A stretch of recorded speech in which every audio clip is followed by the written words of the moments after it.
Hello student, मैं उत्तम द्विवेदी आप सभी का स्वागत है। देखिए, हम लोगों ने इससे पहले वाली क्लास में टर्मिनल विभवांतर V, वैद्युत वाहक बल E व आंतरिक प्रतिरोध के मध्य संबंध पढ़ा था और संबंध था V बराबर E माइनस में I इंटू में R। अब यदि यहां से हम धारा I का मान ज्ञात करना चाहें और धारा का मान बाह्य प्रतिरोध कैपिटल R के रूप में ज्ञात करना चाहें तो देखो, हम लोगों ने ओम का नियम पढ़ा है। V बराबर होता है I इंटू में R। इस V बराबर आई आर को यहां रख देते हैं तो आएगा I इंटू R बराबर में E minus I into small r। अब यह I इंटू स्मॉल r इस तरफ आएगा, पक्षांतर होगा तो I इंटू r यह माइनस का इस तरफ आकर प्लस हो जाएगा। I इंटू में स्मॉल r बराबर में E वैद्युत वाहक बल हो गया। अब यदि हम यहां से I का मान ज्ञात करना चाहते हैं तो देखो, I कॉमन हो जाएगा और जब I कॉमन लेंगे तो यहां पर बचा capital R plus small r और बराबर में दिया गया है E। अब देखो, हमको निकालना है धारा का मान, तो धारा के मान को ज्ञात करना है तो यह जो गुणा में लिखा है इसको दूसरी तरफ ले जाते हैं तो वैद्युत धारा I बराबर प्राप्त होगा E अपॉन में कैपिटल R प्लस में स्मॉल r। और यह वैद्युत धारा का क्या होगा, सूत्र होगा। वैद्युत धारा I बराबर कितना होगा, देखो E अपॉन में capital R plus small r। Capital R plus small r क्या है, तो देखो कैपिटल R है बाह्य प्रतिरोध, स्मॉल r है आंतरिक प्रतिरोध, तो यह दोनों का जो योग है capital R plus small r, यह परिपथ का कुल प्रतिरोध है। परिपथ का कुल प्रतिरोध क्यों बोल रहे हैं, क्योंकि देखो परिपथ में सेल लगा है तो सेल में भी प्रतिरोध है और बाह्य प्रतिरोध पहले से जुड़ा है, तो कुल प्रतिरोध कितना होगा, बाह्य प्रतिरोध प्लस आंतरिक प्रतिरोध। तो यह R capital plus small r परिपथ का कुल प्रतिरोध होता है। एवं यदि हम धारा की बात करें तो वह होती है I बराबर E अपॉन में कैपिटल R प्लस में स्मॉल r। अब बात करते हैं, देखो यहां से हमको धारा I का मान प्राप्त हो गया। इसके बाद यदि हम बात करें स्मॉल r आंतरिक प्रतिरोध का मान ज्ञात करना चाहते हैं और बाह्य प्रतिरोध R के रूप में, तो पहले आप इसका स्क्रीनशॉट ले सकते हो। अब हम लोग इसको मिटा देते हैं। अब देखो, यहां पर हमारे पास में V बराबर E minus I into R में है, तो यदि हम यहां से स्मॉल r का मान ज्ञात करना चाहते हैं तो I इंटू R को पक्षांतर कर देते हैं, तो I इंटू में स्मॉल r बराबर हो जाएगा E माइनस में V। अब क्योंकि हमें आंतरिक प्रतिरोध ज्ञात करना है तो स्मॉल r बराबर E माइनस में V अपॉन में आ जाएगा I। अब देखो, हमें I का मान यदि बाह्य प्रतिरोध R के रूप में व्यक्त करना हो तो I बराबर कितना होगा, V बराबर होता है IR, तो ओम के नियम से हम लोग लिख सकते हैं I बराबर होगा V अपॉन में R। अब इस I बराबर V अपॉन R को यहां पर रख लेते हैं। जब रखने जाएंगे तो आएगा क्या, स्मॉल r बराबर E माइनस V अपॉन में I की जगह मान रख लेते हैं। I का मान कितना है, V अपॉन में कैपिटल R। अब देखो R है नीचे अपॉन में, तो इसको हम ऊपर ले जाएंगे तो आएगा, देखो R बराबर E माइनस V अपॉन में V। अब V का अलग अलग भाग दे देते हैं, तो जब V का अलग अलग भाग देंगे तो स्मॉल r बराबर आएगा कैपिटल R और E अपॉन में V, E अपॉन में V माइनस यहां पर हो जाएगा V अपॉन में V और V अपॉन V का मतलब है 1। तो यह क्या हो गया, आंतरिक प्रतिरोध के लिए सूत्र प्राप्त हो गया, स्मॉल r बराबर capital R into E upon V minus में 1। तो यहां पर हम लोगों ने देखो कितने सूत्र प्राप्त किए। पहला सूत्र हमारा है टर्मिनल विभवांतर V बराबर E माइनस I इंटू में R, पहला। फिर दूसरा, यदि वैद्युत धारा की बात करें तो वैद्युत धारा I बराबर E upon capital R plus small r। यहाँ पे capital R plus small r क्या है, आंतरिक प्रतिरोध प्लस बाह्य प्रतिरोध, यानी कि परिपथ का कुल प्रतिरोध। और यदि हम आंतरिक प्रतिरोध का मान ज्ञात करना चाहते हैं तो आंतरिक प्रतिरोध स्मॉल r बराबर capital R into E upon V minus में 1। तो यहां पर हम लोगों ने जो टर्मिनल विभवांतर, वैद्युत वाहक बल और आंतरिक प्रतिरोध के मध्य संबंध था, उस संबंध से 3 सूत्र प्राप्त किए। यदि टर्मिनल विभवांतर ज्ञात करना है तो V बराबर E माइनस आई आर लगाएंगे। यदि धारा ज्ञात करनी है तो I बराबर हम लोग क्या करेंगे, E अपॉन में capital R plus small r ज्ञात करेंगे। और यदि आंतरिक प्रतिरोध ज्ञात करना है तो स्मॉल r बराबर capital R into E upon V minus 1 लगाएंगे। अब देखो यहां पर इसके बाद हम लोग पढ़ते हैं अगली हेडिंग किरचॉफ के नियम के बारे में। तो देखो किरचॉफ ने 2 नियम दिए। सबसे पहली बात, अब किरचॉफ के जो दोनों नियम हैं वह दोनों नियम अलग अलग नामों से जाने जाते हैं। तो सबसे पहले हम किरचॉफ के नियम की चर्चा करें तो किरचॉफ के पहले नियम की बात करते हैं, प्रथम नियम। देखो प्रथम नियम को कई नामों से जाना जाता है। पहली बात, प्रथम नियम भी बोलते हैं हम किरचॉफ का, और दूसरा इसी को हम बोलते हैं संधि का नियम। संधि का नियम, और इसी को बोलते हैं धारा का नियम। तो देखो क्या है कि किरचॉफ के यदि नियम की बात करते हैं तो किरचॉफ के 2 नियम होते हैं और दोनों नियम परिपथ के लिए ज्ञात करना है। और यहां पर पहले नियम को देखो, पहला नियम प्रथम नियम भी होता है, क्योंकि इसमें क्या होता है कि जो किरचॉफ के दोनों नियम है उनके क्रम डिसाइड है कि पहले नियम को हम कौन सा नियम बोलेंगे। तो या तो आपको प्रथम नियम लिखा हुआ मिलेगा, या तो इसी को हम लोग बोलते हैं संधि का नियम, और इसी को हम लोग बोलते हैं धारा का नियम। अब देखो नियम क्या होता है इसको पहले हम प्रैक्टिकली समझते हैं, फिर हम लोग इसकी भाषा के बारे में बात करेंगे। तो नियम देखो, यहां पर संधि के नियम की बात हो रही, तो किरचॉफ ने बताया कि यदि कोई संधि है, संधि का मतलब होता है कि परिपथ से बहुत सारी जगह से धारा आ रही है और वह किसी संधि पर मिल गई और संधि से धारा निर्गत हो रही, इस प्रकार से, या हम लोग क्या करते हैं 2 ही बना लेते हैं। तो यहां पर संधि का नियम कहता है कि जो धारा है उसका बीजगणितीय योग सदैव शून्य होता है। कहने का मतलब क्या है कि किरचॉफ का पहला नियम क्या कहता है, देखो किरचॉफ के प्रथम नियम के अनुसार किसी संधि से प्रवाहित धाराओं का बीजगणितीय योग सदैव शून्य होता है।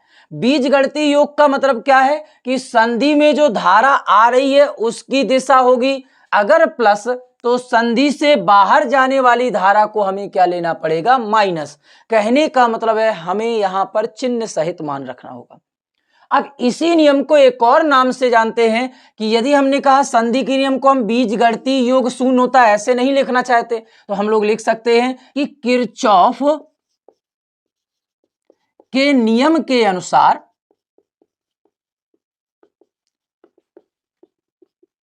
संधि की ओर आने वाली धाराओं का योग, संधि की ओर आने वाली धाराओं का योग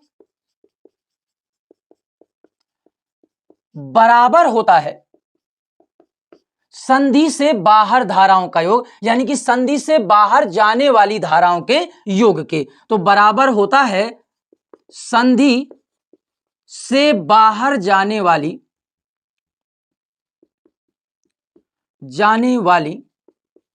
धाराओं के योग के। तो देखो क्या बोला, यहां पर आपको यह समझना है कि हमने बोला कि यदि कोई संधि है तो संधि पर धारा आ रही है, फिर संधि से बाहर भी निर्गत हो रही है, तो संधि की ओर आने वाली धाराओं का योग संधि से बाहर जाने वाली धाराओं के योग के बराबर होता है। या तो आप इसको इस तरीके से लिखिए, या आप क्या लिख सकते हो कि संधि की ओर आने वाली और जाने वाली सभी धाराओं का बीजगणितीय योग शून्य होता है। बीजगणितीय योग में आपको यहां पर चिन्ह सहित मान रखने पड़ेंगे। अब यहां पर हम लोग यदि इसी को क्या करें, गणितीय रूप में लिखना चाहते हैं, तो यहां हम मान लेते हैं कि जो संधि की ओर आने वाली धाराएं हैं उनका मान है पहले का I1, दूसरे का I2 और तीसरे का I3। ठीक है, इसके बाद संधि की बाहर जाने वाली धाराओं को हम मान लेते हैं I4 और I5। अब इस जगह पर यदि बात करें तो यह संधि है, तो देखो यहां पर I1, I2 और I3 तीन धाराएं संधि की ओर जा रही हैं और दो धाराएं संधि से बाहर आ रही हैं। तो यदि हम बात करें देखो इस बीजगणितीय योग के नियम की, तो यहां पर आपको चिन्ह सहित मान लेने हैं। तो संधि की ओर जाने वाली धाराओं को हम लोग पॉजिटिव लेते हैं, तो संधि से बाहर जाने वाली धाराओं को निगेटिव लेते हैं। तो यहां पर संधि की ओर जाने वाली धाराएं हैं I1, I2 और I3। तो इसलिए I1, I2, I3 तीनों पॉजिटिव होंगे, तो इनका बीजगणितीय योग होगा I1 प्लस I2 प्लस में I3। लेकिन I4 और I5 संधि से बाहर जा रही हैं, इसलिए ये निगेटिव होंगे, तो यहां पर हो जाएगा I4 माइनस में I5 बराबर में 0।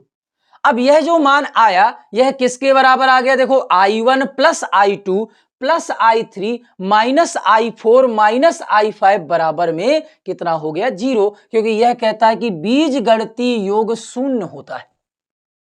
अब बीजगणितीय योग को हमने शून्य किया है, तो यह I4 और I5 माइनस के दूसरी तरफ चले जाएंगे, तो दूसरी तरफ जाकर क्या आएगा, देखो I1 plus I2 plus I3 बराबर, यह माइनस के दूसरी तरफ गए तो आ गया I4 प्लस I5।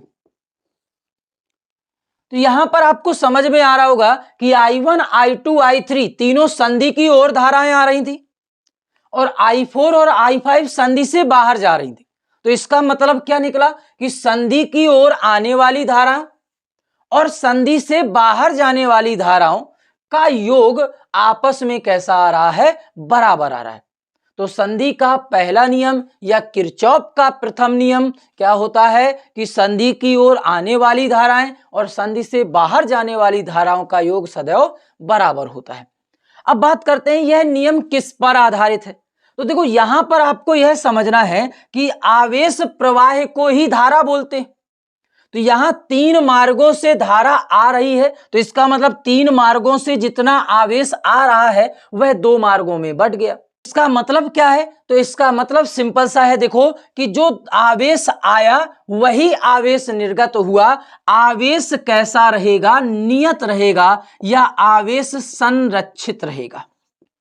तो देखो क्वेश्चन आता है कि किरचॉफ का प्रथम नियम किसके संरक्षण पर आधारित है, तो आप लोग क्या बोलोगे कि यह प्रथम नियम आवेश संरक्षण पर आधारित है, क्योंकि यहां पर संधि में आवेश का ह्रास नहीं हो रहा, जितना आवेश आया उतना निर्गत हो जाता है।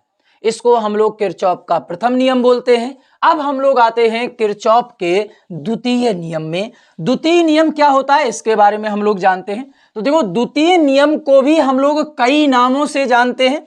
तो सबसे पहले द्वितीय नियम की यदि बात करें तो द्वितीय नियम को पहले तो नंबरिंग से ही द्वितीय नियम लिखेंगे, द्वितीय नियम।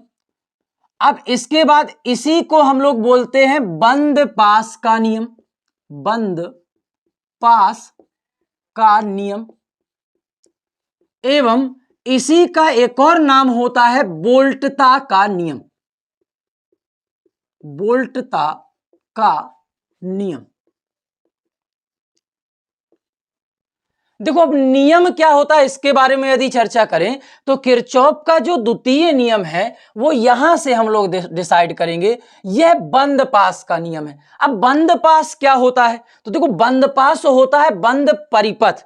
अब हम लोगों ने अभी यह जो संधि पढ़ी इसमें परिपथ कैसा था हमको मालूम नहीं है कि कैसा परिपथ बना था, लेकिन अब यहां पर जो द्वितीय नियम है उसकी जब चर्चा होगी तो सदैव बंद पास की चर्चा होगी, यानी कि किसी बंद परिपथ की चर्चा होगी। जैसे हम लोगों ने एक चित्र बनाया, इस चित्र की यदि बात करें तो ये संपूर्ण जो चित्र बना है इसमें विद्युत धारा यदि प्रवाहित करते हैं तो ये कैसा परिपथ है, बंद परिपथ है।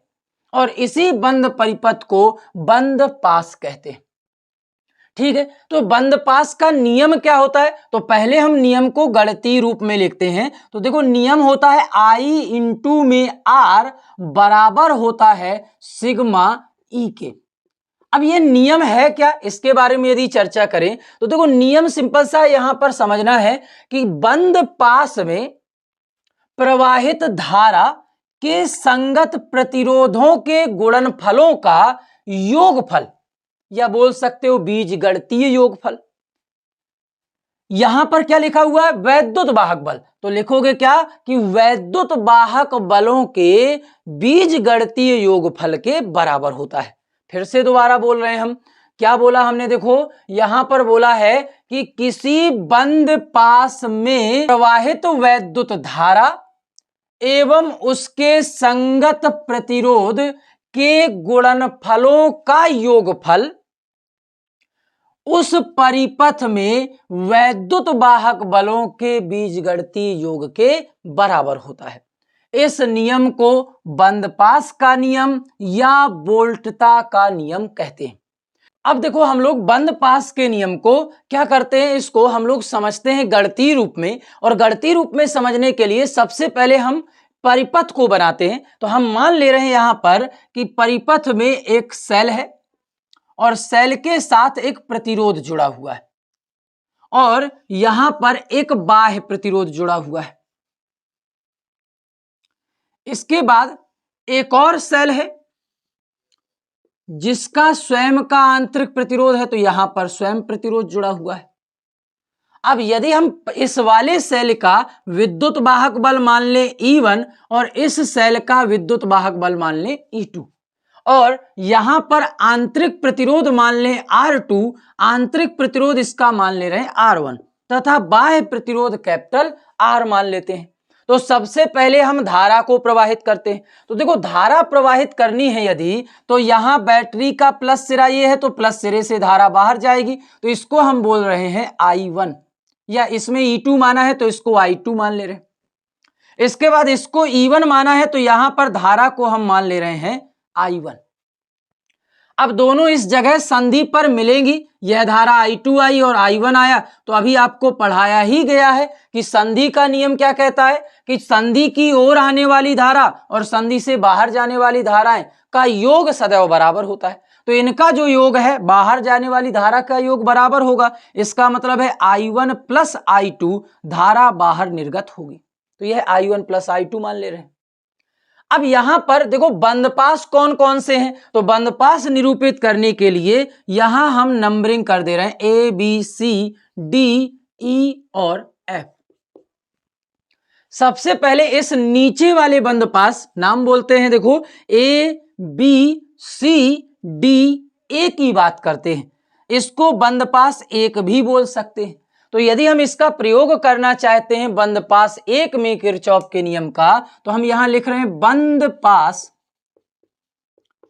A B C D A, या इसी को हमने बोला है फर्स्ट में। अब यदि बंद पास फर्स्ट में या किसी भी बंद पास में आपको क्या करना है, यह नियम प्रयोग करना है, तो हमने चर्चा की है बीजगणितीय योग की। तो बीजगणितीय योग में आपको चिन्ह सहित मान रखना होता है। तो चिन्ह कौन सा ले, तो देखो हमें सबसे पहले इस बंद परिपथ में किसी पॉइंट को डिनोट करना होगा और उस पॉइंट से संपूर्ण परिपथ में घूमना होगा और उसी स्थान पर आना है जिस पॉइंट से हम लोग क्या किए हैं, स्टार्ट किए थे। अब यदि हमने कहा डी से स्टार्ट किए और घूमकर डी पर ही आ रहे हैं, तो किसी दिशा में घूमना पड़ेगा। हो सकता है हम डी से सी की तरफ जाएं या हो सकता है डी से ए की तरफ। तो यदि हम अपने मन से कोई दिशा डिसाइड करें, तो देखो यह स्वतंत्र रूप से आप चयन कर सकते हो किसी भी दिशा का। दिशा यदि डिसाइड करोगे तो यदि दिशा के साथ में धारा मिल गई, कहने का मतलब घूमने की दिशा और धारा की दिशा समान है, तो हम लोग जो चिन्ह है वह पॉजिटिव लेते हैं। और यदि घूमने की दिशा और धारा की दिशा विपरीत है तो चिन्ह को हम लोग निगेटिव लेते हैं। क्या बताया कि हम ऐसे घूम रहे हैं, धारा भी इसी दिशा में है, पॉजिटिव लोगे। लेकिन यदि हम इस तरीके से घूम रहे हैं और धारा विपरीत दिशा में है तो मान को निगेटिव लेंगे। और इसी प्रकार से यदि हम विद्युत वाहक बल की बात करें तो देखो विद्युत वाहक बल के लिए हमें बैटरी डिसाइड करनी होगी। तो यदि हम घूम रहे हैं और हम माइनस से प्लस में गए, कहने का मतलब अंतिम स्थान प्लस का हुआ, तब उस स्थिति में ई का मान पॉजिटिव लेते हैं। और यदि हम घूमते हुए प्लस से माइनस में पहुंच गए, तो यदि प्लस से माइनस में पहुंचे तो अंतिम माइनस है, इसलिए विद्युत वाहक बल के मान को भी माइनस लेते हैं। आपको इस तरीके से याद रखना है कि अंतिम यदि प्लस आएगा प्लेट तो प्लस का लेना है, और यदि अंतिम प्लेट कैसी आएगी, माइनस की आएगी, तो माइनस का लेना है। और यदि घूमने की विपरीत दिशा में धारा है तो माइनस की धारा लेनी है, और यदि घूमने की दिशा में ही धारा है तो वहां पर पॉजिटिव मान लेना। अब यूज करके देखते हैं। हमने बंद पास फर्स्ट में अपने मन से दिशा डिसाइड की कि एंटी क्लॉकवाइज घूमते, और एंटी क्लॉकवाइज घूमने के लिए हम किसी एक बिंदु को डिसाइड कर लेते हैं। बिंदु मान लेते हैं यह डी। अब डी से घूमने जाएंगे तो हमको धारा मिली I1 प्लस I2, और I1 प्लस I2 के संगत प्रतिरोध है R। पढ़ा नियम क्या है कि धारा और उसके संगत प्रतिरोधों का गुणनफल करना है। तो I1 प्लस I2 का गुणनफल होगा R से। अब प्लस ले या माइनस, तो देखो हम घूम भी इसी दिशा में रहे हैं और इसी दिशा में धारा भी जा रही है, सेम दिशा सेम डायरेक्शन, इसलिए इस मान को हम पॉजिटिव ही रखेंगे। तो I1 प्लस I2 इंटू में R, यह आ गया प्लस में। अब हम D से जब घूमते हुए यहां आए तो हमें R मिला, इसके लिए लिख लिया मान। फिर आगे गए इसी परिपथ में हमको मिला R1। अब R1 की बात करें तो R1 वाले परिपथ में धारा कौन सी प्रवाहित हो रही है, तो धारा प्रवाहित हो रही है I1। तो यहां पर I1 इंटू में आ जाएगा स्मॉल r1। अब चिन्ह की यदि बात करें तो देखो हम घूम भी इसी दिशा में रहे हैं और यहां पर I1 की दिशा भी इसी तरफ है, दोनों समान दिशा में, इसलिए यहां पर भी चिन्ह प्लस का ही आएगा। तो I1 इंटू R1 यह प्लस का हो जाएगा। और बराबर में यदि हम लिखना चाहें तो बराबर में है सिग्मा E, और E क्या है, वैद्युत वाहक बलों का बीजगणितीय योग। और यहां पर यदि हम देखें तो केवल एक सेल है इस परिपथ में, इसलिए विद्युत वाहक बल केवल एक होगा। अब प्लस का होगा या माइनस का तो डिसाइड कर लेते हैं। देखो घूम ऐसे रहे हैं तो पहले आएगी माइनस, बाद में आएगी प्लस प्लेट, इसका मतलब है अंतिम प्लस आया तो विद्युत वाहक बल का मान भी कैसा रखना पड़ेगा, प्लस का। तो यहां पर देखो एक बार फिर से हम किरचॉफ के नियम को लगा के देखते हैं। क्या बताया, डी से स्टार्ट किया, जब घूमते हुए गए तो हमको सबसे पहले मिला कैपिटल आर, और इसके साथ प्रवाहित है I1 प्लस I2, और I1 प्लस I2 घूमने की समान दिशा में, इसलिए प्लस का लिया। आगे गए तो हमको मिला R1, और R1 के साथ प्रवाहित है I1, तो ये भी समान दिशा में, इसलिए इसको भी प्लस में लिया, I1 इंटू R1। फिर यदि बात करते हैं यहां पर और तो प्रतिरोध है नहीं, तो बराबर में दूसरी तरफ विद्युत वाहक बलों का योग देखेंगे। तो दूसरी तरफ यदि देखने गए तो हमको मिला E1, कहां से कहां जा रहे हैं, माइनस से प्लस में, और यदि माइनस से प्लस में जा रहे हैं तो लास्ट में प्लस है, इसका मतलब प्लस का कितना आ जाएगा, E1। इसको आप समीकरण नंबर 1 मान सकते हो। इसके बाद एक और बंद पास ले लेते हैं और उसमें भी हम बंद पास का नियम लगा के चेक करते हैं। तो हम बंद पास दूसरा इसे मान लेते हैं। नाम यदि लिखना चाहें तो यहां पर लिखते हैं बंद पास DCEFD में। देखो बंद पास DCEFD की यदि बात करते हैं तो इसी को हमने बोला है बंद पास 2 है। और यदि बंद पास 2 की यदि बात करें तो यहां बंद पास 2 में भी फिर वही बात है कि हमको दिशा डिसाइड करनी पड़ेगी, किस दिशा में घूमना है। तो अब इस बार हम क्या करते हैं, इस दिशा में घूम जाते हैं क्लॉकवाइज। और यदि क्लॉकवाइज घूम रहे हैं तो फिर से किसी एक पॉइंट से घूमते हैं, तो फिर पॉइंट हम लोग पकड़ लेते हैं F। अब F से घूमने गए तो सबसे पहले sigma I into R use करना है, मतलब धारा और प्रतिरोधों का आपस में गुणनफल। तो सबसे पहले अब हम इस दिशा में घूम रहे हैं तो हमको मिला I2 जब घूमने गए, तो हमको I2 के साथ कौन सा प्रतिरोध लगा दिख रहा है, R2, और यहां पर हम घूम रहे हैं, धारा विपरीत आ रही, तो इसका मतलब है हमें I2 को लेना पड़ेगा निगेटिव और इनटू में आएगा R2। I2 इंटू में R2, और निगेटिव क्यों आया, क्योंकि हम इस दिशा में घूम रहे हैं, तो यहां धारा है इस तरफ, यानी कि कहां की ओर, E से F की ओर, और घूम रहे हैं हम F से E की ओर, इसलिए विपरीत दिशा में गए तो माइनस का आ गया। इसके बाद आगे जाते हैं, तो आगे अगले परिपथ में यहां पर देखें तो हमको C और D में लगा मिल रहा है R1, और R1 की यदि बात करें तो इसके साथ धारा है I1, और यहां पर हम घूम भी क्लॉकवाइज रहे हैं और धारा भी आपकी इसी दिशा में जा रही है, तो इसका मतलब है इसको हमें लेना होगा पॉजिटिव, और पॉजिटिव यदि लेंगे तो यहां पर देखो हम घूम रहे हैं I1 के साथ कौन सा प्रतिरोध लगा है, R1, तो यहां आ जाएगा I1 इंटू में R1। अब इस परिपथ में अन्य कोई प्रतिरोध तो है नहीं, तो इसका मतलब है यहां I2 इंटू R2 माइनस का आ गया, I1 इंटू R1 प्लस का आ गया। अब बराबर के दूसरी तरफ देखते हैं, तो बराबर के दूसरी तरफ हमको वैद्युत वाहक बलों का सदिश योग देखना है, तो वैद्युत वाहक बल E की बात करें तो यहां 2 लगे हुए।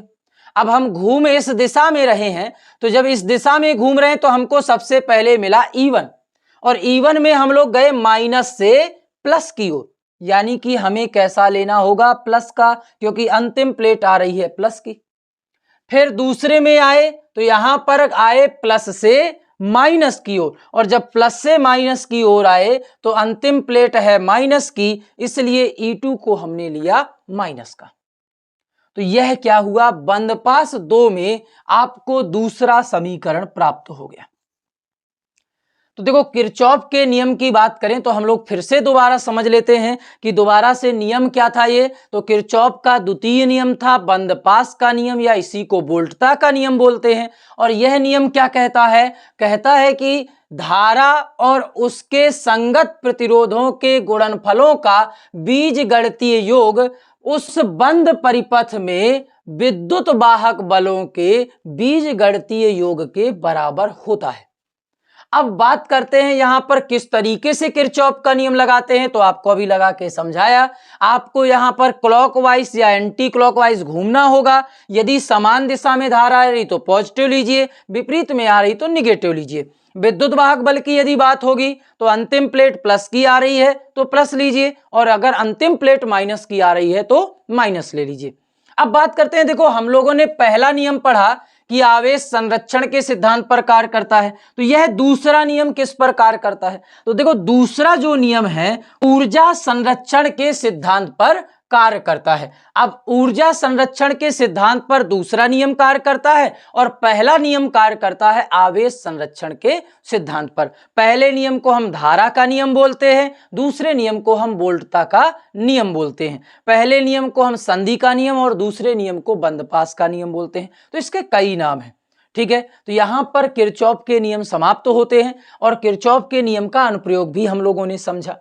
अब हम लोग आते हैं इस चैप्टर की एक और इंपॉर्टेंट हेडिंग व्हीट स्टोन सेतु पर। व्हीट स्टोन सेतु। अब व्हीट स्टोन सेतु क्या होता है इसके बारे में हम लोग समझते हैं। तो देखो व्हीट स्टोन एक वैज्ञानिक हैं, उन्होंने क्या किया कि 4 चतुर्भुज की भुजाओं में 4 प्रतिरोधों को श्रेणी क्रम में लगाया। तो हम लोग यहां पर चतुर्भुज की 4 भुजाओं में प्रतिरोधों को जोड़ लेते हैं।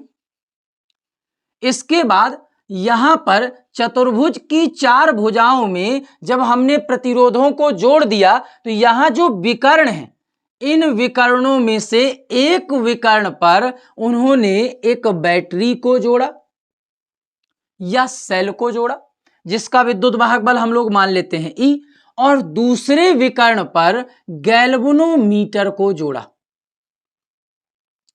तो इस संरचना को, जो हमें यह संरचना प्राप्त हुई है, इस संरचना को हम लोग बोलते हैं व्हीट स्टोन सेतु। क्या बताया देखो कि व्हीट स्टोन सेतु क्या है, तो वैज्ञानिक व्हीट स्टोन ने चतुर्भुज की 4 भुजाओं में 4 प्रतिरोधों को श्रेणी क्रम में जोड़ा। इसके बाद इसके एक विकर्ण पर सेल और दूसरे विकर्ण पर गैल्वेनोमीटर को जोड़ा गया। तो ये जो पूरी संरचना है, इस संरचना को व्हीटस्टोन सेतु कहते हैं। अब यदि हम मान लें कि यह प्रतिरोध P है, यह प्रतिरोध Q है और यह प्रतिरोध R और ये S है, और इनको इस प्रकार से समायोजित करें कि यहां पर जाने वाली जो धारा है उसका मान शून्य हो, या बोल दे कि जो गैल्वेनोमीटर है उसमें विक्षेप शून्य हो, तो इस स्थिति में व्हीटस्टोन सेतु संतुलन की अवस्था में कहलाता है। संतुलन की अवस्था में क्या बताया? देखो कि संतुलन की अवस्था क्या होगी कि यदि हम PQRS को इस प्रकार समायोजित करें कि B और D में जाने वाली धारा का मान शून्य हो या गैल्वेनोमीटर का विक्षेप शून्य हो, तो इस स्थिति में यह संतुलन की अवस्था कहलाती है। और संतुलन की अवस्था में देखो, संतुलन की अवस्था में जो बिंदु B है और बिंदु D है, इनके मध्य विभव समान होगा, क्योंकि विभव समान होगा तो आवेश का प्रवाह नहीं होगा। तो इसका मतलब है हम बोल रहे हैं VB बराबर होगा VD के। एवं संतुलन की अवस्था में संगत भुजाओं के प्रतिरोधों का अनुपात आपस में बराबर होता है। कहने का मतलब है P/Q बराबर होता है R/S के।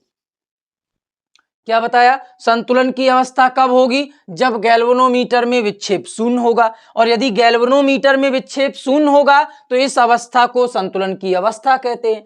संतुलन की अवस्था में संगत भुजाओं के प्रतिरोधों का अनुपात आपस में बराबर होता है, एवं जो विकर्ण जहां पर हम लोगों ने गैल्वेनोमीटर को लगाया है उन सिरों का विभव भी आपस में समान होता है, या विभवांतर का मान शून्य होता है। अब इसको हम लोग प्रूफ करके देखते हैं कि P/Q बराबर R/S संतुलन की अवस्था में होता है या नहीं होता है। तो हम लोग यहां पर प्रूफ करते हैं पहले इसको। तो देखो यहां पर हम प्रूफ करने के लिए किरचॉफ के नियम का प्रयोग करते हैं, और किरचॉफ के नियम को प्रयोग करने के लिए हम धारा के प्रवाह को देखते हैं। तो यदि यह सेल है तो सेल से प्रवाहित होने वाली हम धारा मान ले रहे हैं यह I है, और ये I इस संधि पर जाकर दो भागों में विभाजित हो जाती है। इसको मान ले रहे हैं I1 है और यह धारा है I2। अब क्योंकि यहां पर तो धारा जा नहीं रही है, तो इसलिए ये जो धारा I1 गई वह इस भाग से प्रवाहित होते हुए यहां मिल जाती है। इसी प्रकार से यहां से जो धारा I2 गई वह भी S से होते हुए आगे निकल जाती है, और इस बिंदु पर दोनों आपस में मिलकर फिर से धारा I बना लेते हैं। यहां से I धारा जा रही थी, यह दो भागों में विभाजित हो गई। ऊपर वाले सिरे पर हमने मान लिया I1 और नीचे वाले सिरे पर हमने मान लिया I2, और ये दोनों मिलकर फिर से धारा बना ले रहे हैं I। अब यहां पर देखो बंद पास की यदि बात करें तो हमको बंद पास दो दिख रहे हैं। पहला ये बंद पास दिख रहा है और दूसरा ये दिख रहा है। देखो बंद पास आप नीचे वाला भी मान सकते हो, लेकिन हमको संबंध यहां पर P और Q और R और S में ज्ञात करने हैं, तो हम बंद पास पहला इसको मान लेते हैं और दूसरा इसे मान लेते हैं। तो सबसे पहले बंद पास फर्स्ट की बात करते हैं। बंद पास फर्स्ट में, अब देखो बंद पास फर्स्ट में हमको किसी दिशा में घूमना होगा, तो हम लोग क्लॉकवाइज दिशा में घूम जाते हैं। अब क्लॉकवाइज दिशा में यदि जा रहे हैं तो किसी पॉइंट से जाएंगे, तो हम मान लेते हैं कि पॉइंट है A, और A से घूम रहे हैं, तो A से सबसे पहले हमको मिलेगा I1, और I1 के साथ प्रतिरोध लगा है P, तो I1 इंटू में P, और यह हमारी दिशा के घूमने की दिशा में है, इसका मतलब हमें इसे पॉजिटिव लेना होगा। इसके बाद जब हम आगे गए तो हमें मिल गया I2, और I2 आ रहा है नीचे, हम जा रहे हैं ऊपर, इसका मतलब विपरीत है। तो I2 इंटू में I2 के साथ लगा है R, बराबर में यहां सेल है नहीं तो विद्युत वाहक बल होगा नहीं, इसलिए विद्युत वाहक बल का मान रख दिया 0। क्या बताया, हम इस दिशा में घूम रहे हैं तो हम ए से स्टार्ट किए तो P मिला और P के साथ I1 है, इसी दिशा में प्लस में गए क्योंकि उसी दिशा में हम घूम भी रहे थे, I1 भी उसी दिशा में है। और जब हम यहां पर आगे घूमते हुए गए तो I2 मिला जो कि नीचे आ रहा है, हम जा रहे ऊपर, तो इसलिए विपरीत दिशा में है, तो यह हो गया माइनस। अब यदि हम इसको लिखें सही से तो I1 इंटू पी बराबर हो जाएगा I2 इंटू आर, और इसको समीकरण नंबर 1 मान लेते हैं। अब इसी प्रकार से बंद पाथ सेकंड की बात करते हैं। बंद पाथ सेकंड में यदि हम देखें तो बंद पाथ सेकंड यह है। अब इसमें भी किसी दिशा से घूमते हैं तो मान लेते हैं बिंदु बी से और क्लॉकवाइज ही घूम रहे हैं। अब जब क्लॉकवाइज ही घूमे हैं तो बिंदु बी से हम घूमते हुए आगे जा रहे हैं तो हमको I1 इंटू क्यू मिल गया, तो I1 इंटू में लिखा क्यू, और क्योंकि समान दिशा में है इसलिए पॉजिटिव लिया। इसके बाद आगे गए तो I2 ऊपर की ओर जा रहा है और हम जा रहे हैं नीचे की ओर, तो विपरीत दिशा हो गई, तो इसलिए फिर से I2 इंटू में S माइनस का लिया, और यहां पर भी सेल नहीं है इसलिए विद्युत वाहक बल का मान हो गया 0। अब यह जो माइनस का चिन्ह है इसको इस तरफ ले जाएंगे तो हो जाएगा प्लस का, तो I1 इंटू क्यू बराबर I2 इंटू एस, और इसको समीकरण नंबर सेकंड मान लेते हैं। अब यदि हम समीकरण नंबर फर्स्ट अपॉन समीकरण नंबर सेकंड करें तो देखो समीकरण नंबर फर्स्ट क्या लिखा है, I1 इंटू पी, और सेकंड है I1 इंटू में Q बराबर फर्स्ट में लिखा है I2 इंटू में R बटे में I2 इंटू में S। अब देखो I1 से I1 कट जाएगा और I2 से I2 कट जाएगा, तो प्राप्त क्या हो जाएगा, प्राप्त हो जाएगा P अपॉन Q बराबर में R अपॉन में S, जो कि हमें सिद्ध करना था। संगत भुजाओं के प्रतिरोधों का अनुपात आपस में बराबर होता है, P अपॉन Q बराबर होता है R बटे S, और इसी को हम बोलते हैं व्हीटस्टोन सेतु की संतुलन की अवस्था। अब यदि हम कहें कि व्हीटस्टोन सेतु की संतुलन की अवस्था का उपयोग कहां करते हैं या इस मेथड को यूज कहां करते हैं, तो यूज करने के लिए दो वस्तुएं हैं, एक है मीटर सेतु और दूसरा है पोस्ट ऑफिस बॉक्स। अब एक क्वेश्चन और आता है कि व्हीटस्टोन सेतु सबसे अधिक सुग्राही कब होता है। सुग्राही का मतलब है कि वह सबसे अधिक एग्जैक्ट मान को कब बताता है, तो सुग्राहिता इसकी जो होती है वह निर्भर करती है इनके अनुपात पर। यदि ये जो प्रतिरोध लिए गए हैं वह समान कोटि के हों, समान कोटि, तो यदि प्रतिरोध समान कोटि के होते हैं तो जो व्हीटस्टोन सेतु है उसकी सुग्राहिता भी अधिक होती है। तो कहने का मतलब है जो संगत प्रतिरोध हैं ये समान कोटि के यदि प्रतिरोध लिए गए तो व्हीटस्टोन सेतु सुग्राही होता है, संतुलन में अनुपात इनका आपस में बराबर होता है, और इसका उपयोग मीटर सेतु तथा पोस्ट ऑफिस बॉक्स में करते हैं। तो आज की क्लास में हम लोग इतना ही पढ़ते हैं, ठीक है, तो पढ़ते रहिए, धन्यवाद।